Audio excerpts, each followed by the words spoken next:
Mengenal dulu pada halaman 1. Ini pun saya kasih penjelasan pada Bapak Ibu ya. Dulu zikir Rahmaniyah ini semasa almarhum Ayunda Yunus Muhan diajarkan itu hanya mulai dari halaman 18 sampai halaman terakhir ya. Waktu beliau mengajarkannya pada kami ya, teks zikir ini asli bahasa Arabnya saja, ya. Mulai dari halaman 18 sampai halaman 25 tuh teksnya ya. Jadi kami hanya menerima dari beliau amanat yang boleh mengizinkan pembayaran dan segitu saja. Jadi hanya halaman 1, 2, 3, 4, 5, 6, 7, 8, hanya 9 halaman. Tetapi penjelasan beliau itu kurang kali beliau jelaskan itu, yang mana kita mengikuti bai'ah beliau sering menjelaskan itu semua. Akhirnya penjelasan beliau itu namanya bayan itu. Lalu saya kumpulkan penjelasan beliau itu, maka disebutlah buku ini Zikir Tarekat Rahmaniyah. Di belakangnya dilengkapi dengan panduan pengamalannya ya. Oleh saya bukan saya lagi Majelis Miftahur Rahmah Kalbar. Dilarang mengkopi.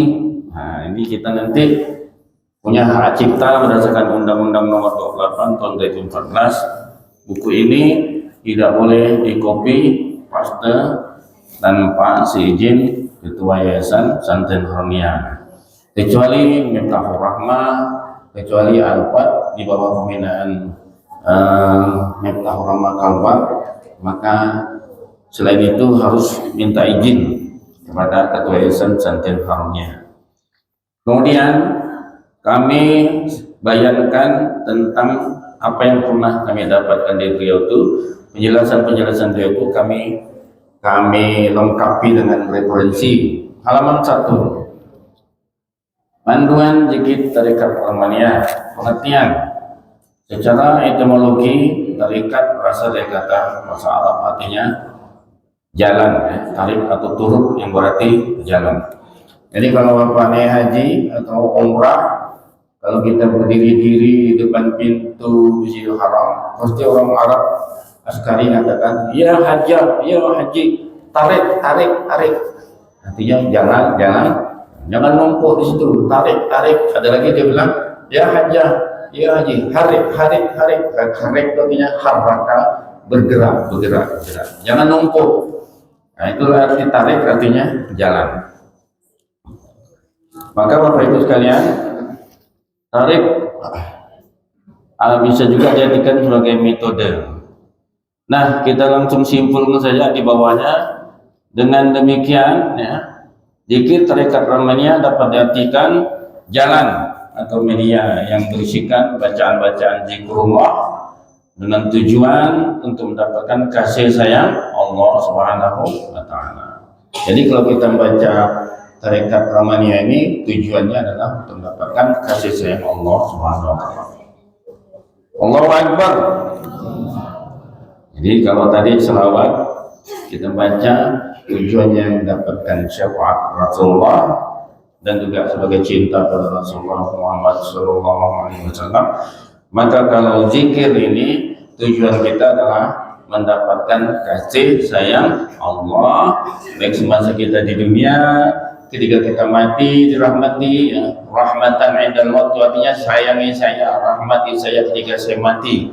Rahmatan indal maut, maghfiratan ba'dal maut, apalagi sayang oleh Allah mendapatkan ampunan setelah kematian, mendapatkan kemudahan. Allahumma hamil alaina fi sakaratil maut, mendapatkan kemudahan ketika kita mati. Nah, itulah faedah atau fadilah berzikir.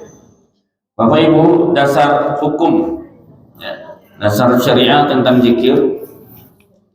Kalau kita melihat sholawat ya, sholawat itu perintah berzikirnya dalam Al-Quran satu saja, enggak banyak. Innallaha wa malaikatahu yusholluna 'alan nabi ya ayyuhalladzina amanu shallu 'alaihi wa sallimu taslima. Sesungguhnya Allah dan para malaikat berselawat untuk Nabi. Wahai orang beriman, satu ya ayyuhalladzina amanu shallu 'alaihi wa sallimu taslima. Jadi satu ya, Al-Quran mengatakan memerintahkan untuk bersolawat pada Nabi.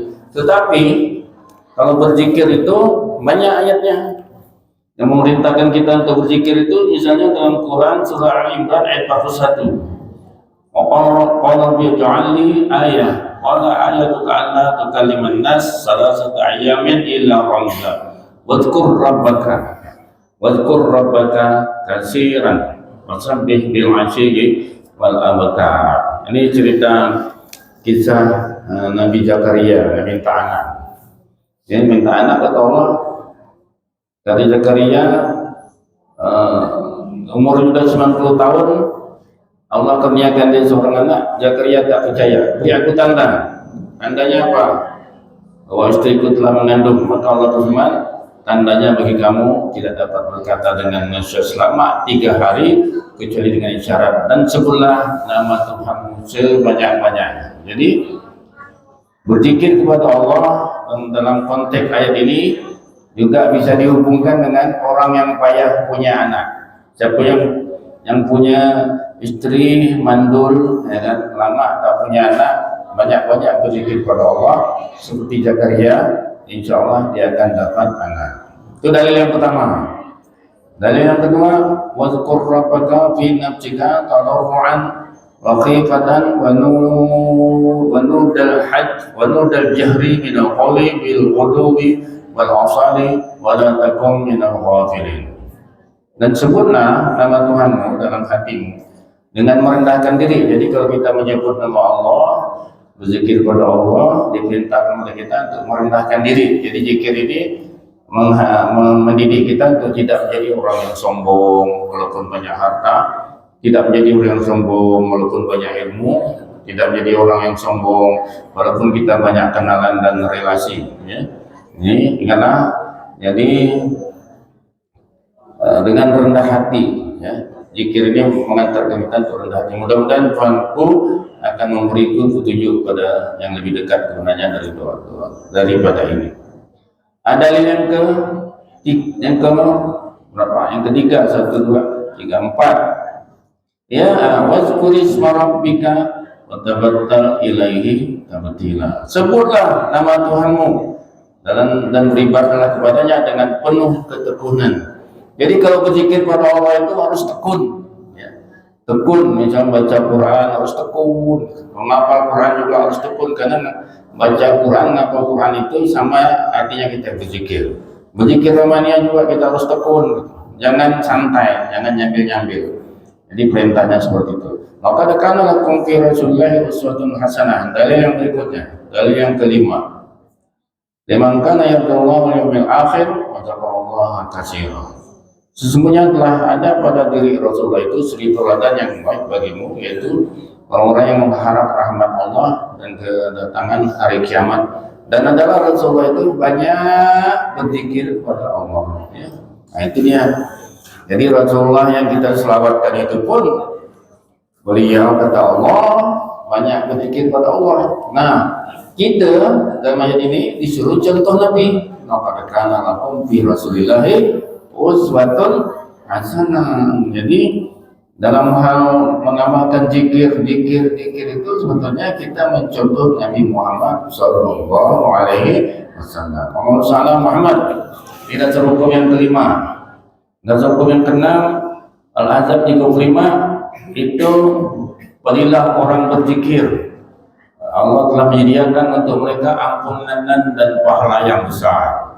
Di antara innal muslimin wal muslimat wal mu'minin wal mu'minat wal qanitin wal qanitat wal sadiqin wal sadiqat wal sabirin wal sabirat wal khashi'in wal khashi'at wal musaddiqin wal musaddiqat wal shaimin wal shaimat wal hafizin furujahum wal hafizati wal zakirina.